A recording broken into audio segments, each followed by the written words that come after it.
Alexis Moncayo y Licenia Espinel comparten un diálogo con el invitado. En Punto Noticias hablamos de...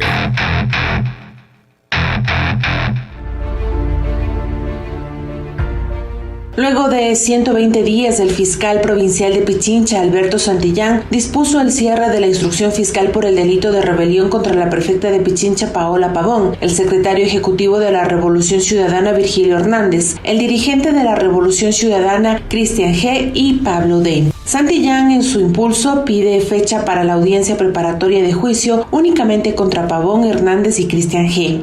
Los procesados al momento mantienen la medida cautelar de presentación periódica, prohibición de salida del país y uso del dispositivo electrónico. Recordemos que desde el 15 de octubre pasado se investigaba un delito de rebelión cuya pena es de 7 a 10 años, pero desde el 24 de diciembre la Fiscalía reformuló cargos y pasó a indagar un delito de rebelión sin agravantes con pena de 5 a 7 años de cárcel. Los procesados fueron supuestamente responsables de haber realizado actos que promovieron y ayudaron a generar violencia durante los 11 días de protestas en la capital.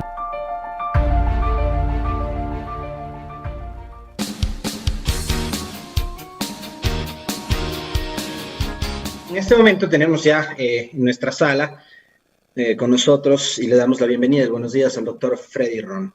Como decíamos en la nota introductoria, el próximo lunes 17 de agosto será la audiencia evaluatoria y preparatoria de juicio en el caso Rebelión. Uno de los casos que, como comentamos en la introducción, es heredado de las protestas de octubre. Doctor, ¿cómo llegamos a esta instancia judicial? ¿Qué es lo que se va a definir el próximo lunes? Sobre todo tomando en cuenta lo que nos dejó la instrucción fiscal que finalizó en febrero. Bienvenido, buenos días. Bueno, primeramente muy buenos días con todos. Muchas gracias por la invitación. Acerca de lo que usted ha solicitado, bueno, en una explicación, básicamente vamos a una audiencia que se llama la audiencia de evaluación y preparatoria de juicio. ¿Listo? Esta audiencia tiene dos objetivos. El primero de ellos tiene que ver con un filtro sobre cómo ha sido la adecuación por parte del juez, en este caso, y también por parte de la fiscalía. ¿Sobre qué? Primero vamos a hablar de que se va a efectivizar si dentro de los ámbitos de la competencia el juez es competente para poder conocer la causa, su ámbito material, espacial, temporal, personal. Y bueno, con este caso, pues efectivamente nosotros sí discrepamos de alguna forma que haya existido dos instancias, ¿no? Primero tuvimos el conocimiento previo por parte de un juez de Corte Nacional y ahora tenemos el conocimiento por parte del presidente de la Corte Provincial. Como segundo punto, se hablan sobre cuestiones de procedimiento. Ahí tiene que ver con todas las garantías determinadas dentro de la construcción, en los tratados internacionales de derechos humanos y asimismo en la ley. Ahí podemos llegar a hacer la observancia entonces del derecho a la defensa. El derecho a la defensa es un derecho totalmente integral, un derecho que de ninguna forma puede ser restringido. Sin embargo, de este proceso podemos llegar a hacer ciertas anotaciones de que por parte del ente de la Fiscalía existió pues una restricción al derecho a la defensa porque se aperturó una investigación previa y se empezó a hacer una notificación directa a la Defensoría Pública. Aun cuando las personas pueden llegar a tener el arbitrio, pueden llegar a tener el tema de la ocupación directa de poder hacer la elección de su defensa. Sin embargo, esto es uno de los aspectos que también hay que llegar a tratar en la audiencia. El tercer punto de lo que se habla sobre cuestiones prejudiciales y el cuarto tiene que ver con sobre cuestiones de procedibilidad. ¿Sí? Ese es el primer filtro que se habla en la audiencia de evaluación y preparatoria de juicio. Doctor Ron, buenos días. Le saluda Licenia Espinel. ¿La Fiscalía puede probar o no el supuesto delito de rebelión por el que se le acusa a la prefecta de Pichincha, Paola Pavón, y a los otros procesados en este caso?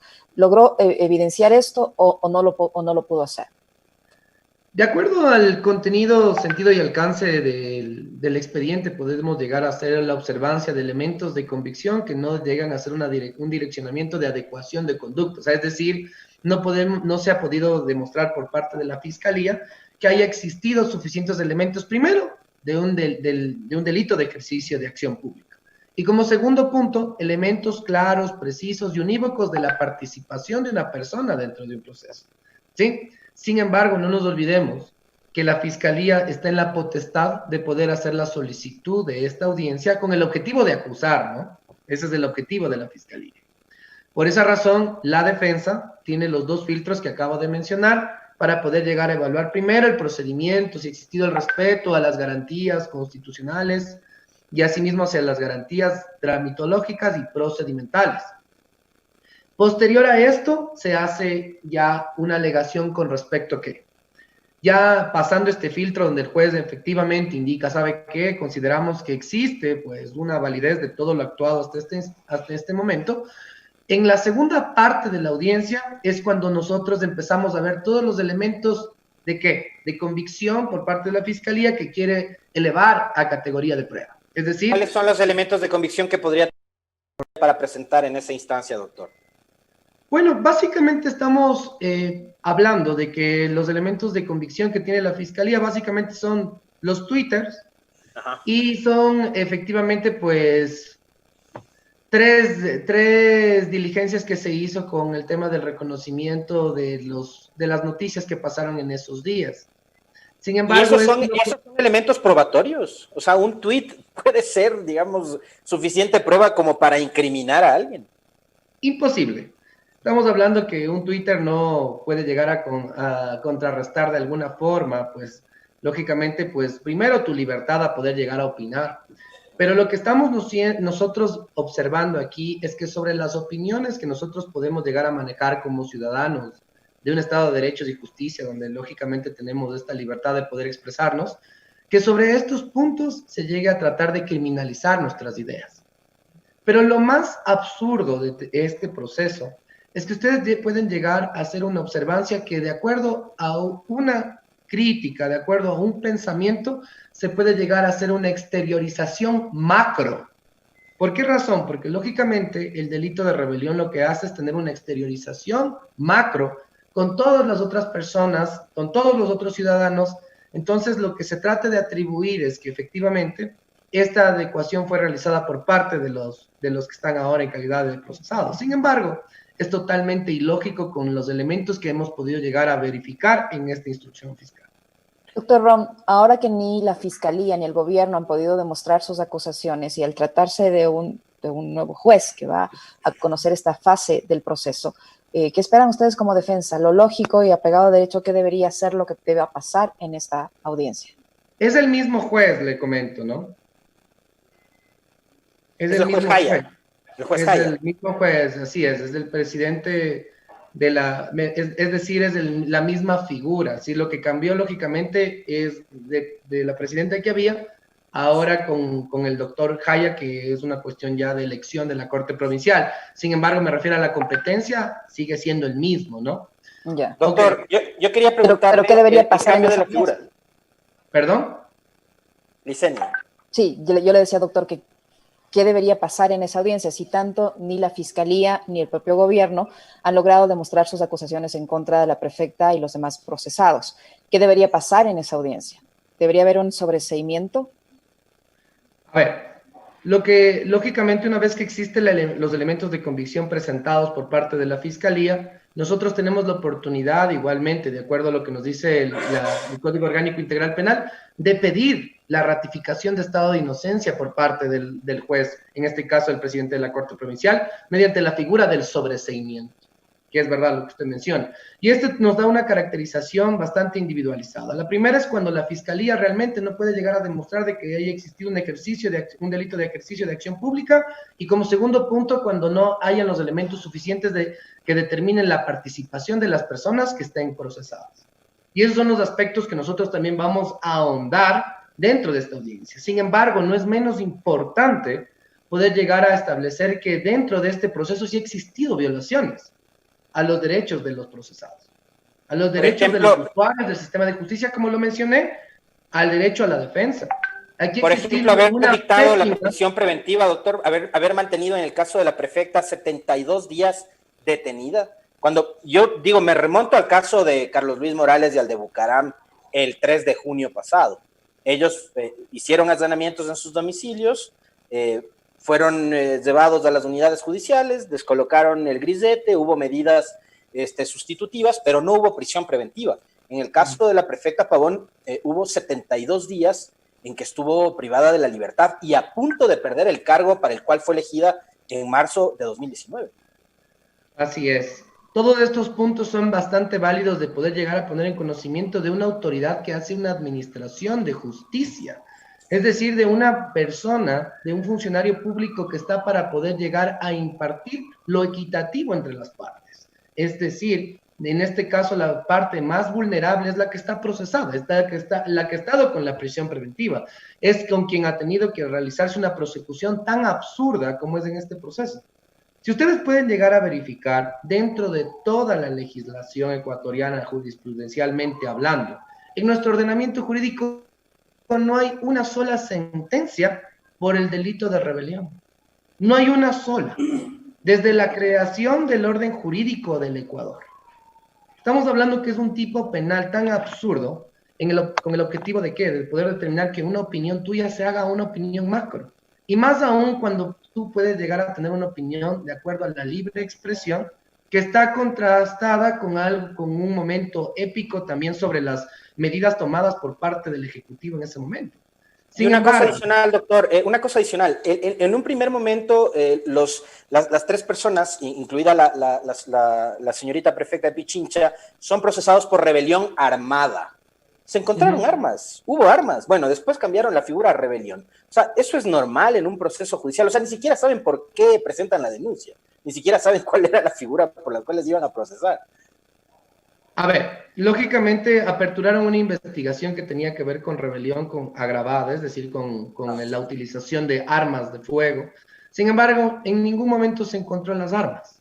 Y por esa razón es que existió una reformulación de cargos por parte de la Fiscalía General del Estado, pero justamente nos dejaron en la misma tipología penal, que es el mismo elemento que nos permite deducir y que no existe absolutamente nada que permita determinar una adecuación de conducta por parte ni de la prefecta Paola Pavón, ni de las otras personas que se encuentran en calidad de procesados. Y ese es nuestro mejor argumento para esta audiencia.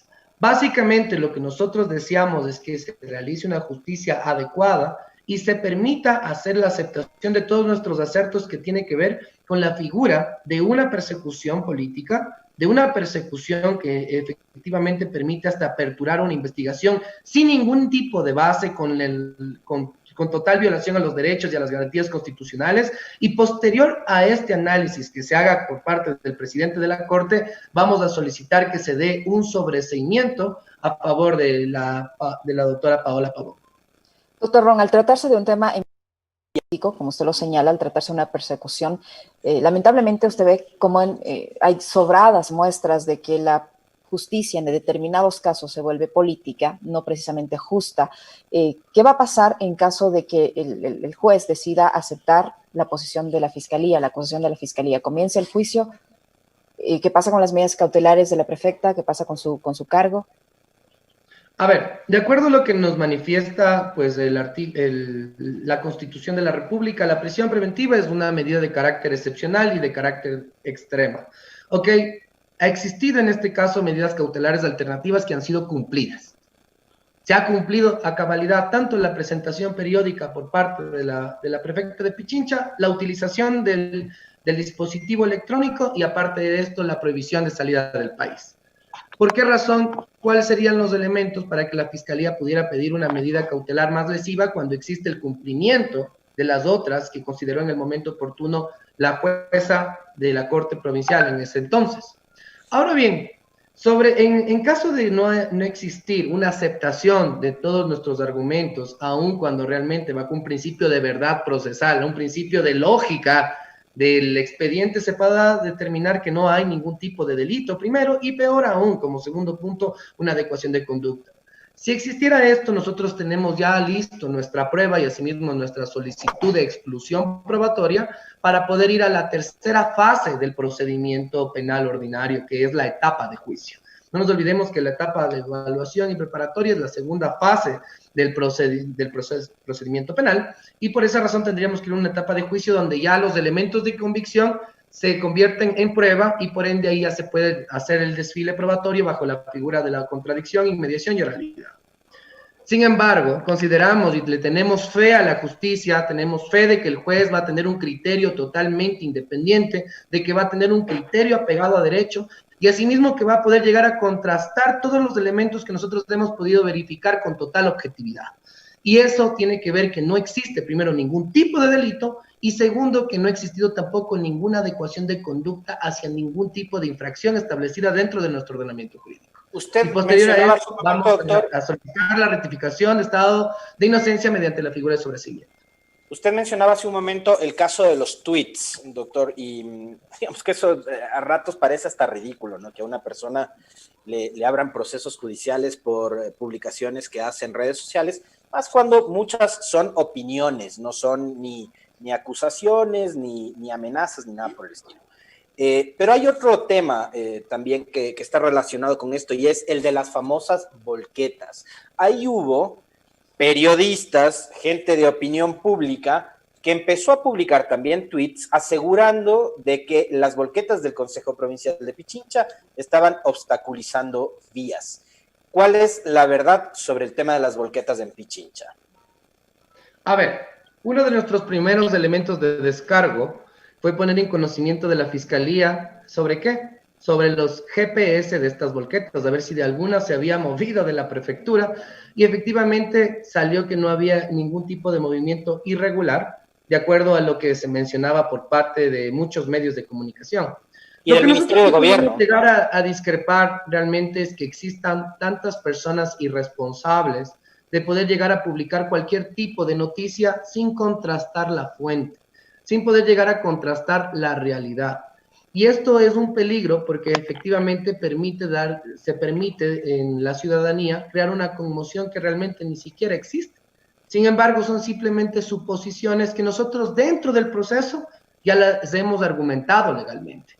Y se ha podido verificar que no existe ningún tipo de movimiento irregular y por ende que todas estas aseveraciones son falsas. Sí, doctor, pero yo revisé algunas de las publicaciones de esos días y hay una del periodista Vivanco, periodista entre comillas, que él citaba al Ministerio de Gobierno. Según información del Ministerio de Gobierno, las volquetas de la prefectura de Pichincha,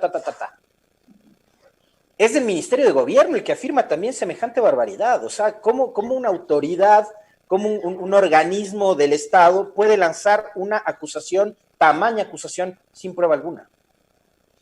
Bueno, básicamente es cuando estamos en un estado de persecución, como usted ha podido ver en todo este tiempo. Podemos llegar a ver que existe pues hasta la manipulación por parte de las instituciones del Estado para poder llegar a hacer venganzas personales, para poder llegar a hacer verificaciones de carácter técnico que se podría hacer con un procedimiento totalmente distinto a la presión de solo y allanar las casas y meter preso. Y aparte de esto, todas estas aseveraciones, ninguna realmente tiene un contraste de fuente y permite de alguna forma de que ninguna persona pueda tener una seguridad jurídica dentro de un estado en el que nos desenvolvemos. Ahora bien, el problema es que no tenemos ahora los medios para poder llegar a garantizar el tema de estas noticias falsas, porque básicamente a un medio de comunicación se le ocurre decir 5 cosas y ahora ya no tenemos la forma de poder hacer una defensa irrestricta sobre los derechos que se pueden vulnerar en ese momento. Y ahora el Twitter se ha vuelto un arma para poder llegar a utilizar ¿a quién? Al ente persecutor del delito, que es la Fiscalía General del Estado, la Policía Judicial. ¿Y por qué lo digo? Porque en base a un Twitter aperturan ahora ya investigaciones previas y proceden a hacer allanamientos en base a un Twitter. Y no le digo tan solo con el caso de la doctora Paola Pavón y las demás personas intervinientes dentro de este proceso. Lo digo por un sinnúmero de otros casos más que usted puede llegar a verificar dentro también de la justicia ordinaria. Doctor Ron, paralelamente a este proceso por supuesta rebelión, hay otros que se están siguiendo en contra de la prefecta de Pichincha, como es abierto por el fiscal Alberto Santillán, que decidió indagar el presunto delito de peculado en contra de la prefecta Pavón por la supuesta adquisición de bolsas para cadáveres y la compra de pruebas rápidas para COVID-19. ¿Cómo está este proceso? A ver, tenemos que primero indicar lo siguiente.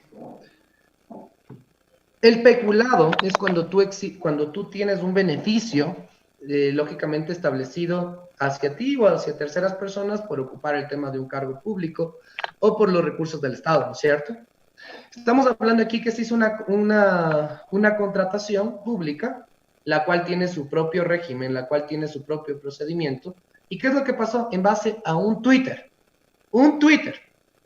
realizado por parte de un señor que también se llama periodista, entre comillas, con todo el respeto que se merece. Sin embargo, con el tema de con este Twitter se aperturó una investigación de forma inmediata. A ese punto podemos llegar a verificar la eficiencia que tiene la Fiscalía, aun cuando ese contrato consta de toda la normativa legal establecida.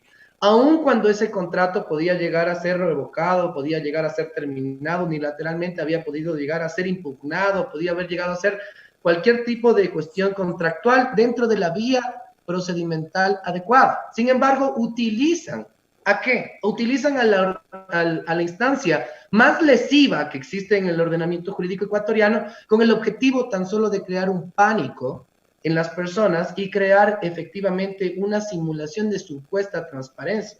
Cuando si usted se puede llegar a verificar las contrataciones que ha existido por parte de Pichincha Humana, no de la doctora Paola Pavón, porque hasta está mal direccionado, usted puede verificar que cumple con todos los requisitos establecidos en la norma. Es por esa razón que de la investigación previa se ha continuado y se le llamó a rendir versión al denunciante. ¿Y qué es lo que dijo el denunciante? Y me permito efectivizar con las palabras que yo pude escuchar. Simplemente es sobre información que yo obtuve y que no tengo por qué decir quién fue.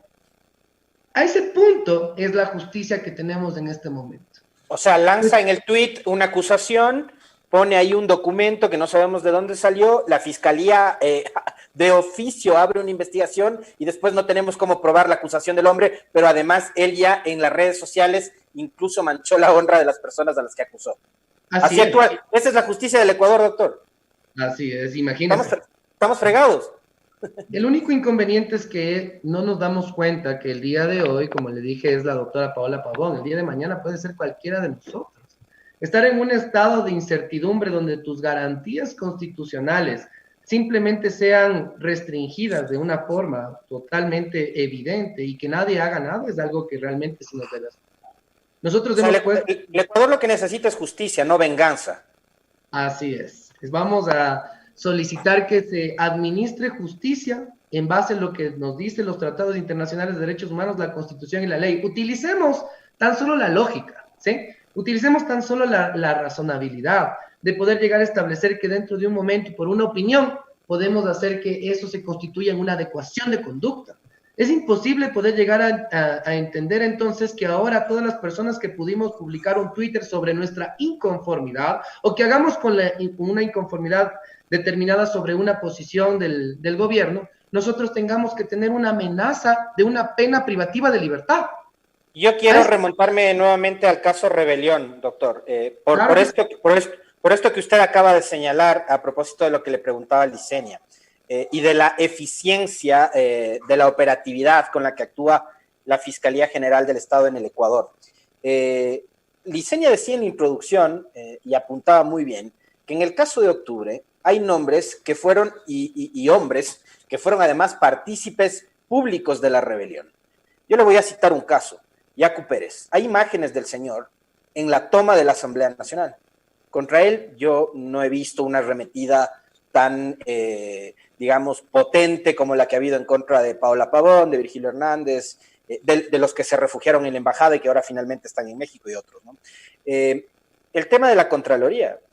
Hay un funcionario, ¿no?, que cada vez que le da una rabieta sale a todos los medios de comunicación a decir que los correístas quemaron la Contraloría. Resulta que un exfuncionario de la Contraloría, días atrás, le dijo al colega Marco Antonio Bravo de que quienes quemaron la Contraloría fueron gentes vinculadas a la institución por orden de quien lidera la Contraloría.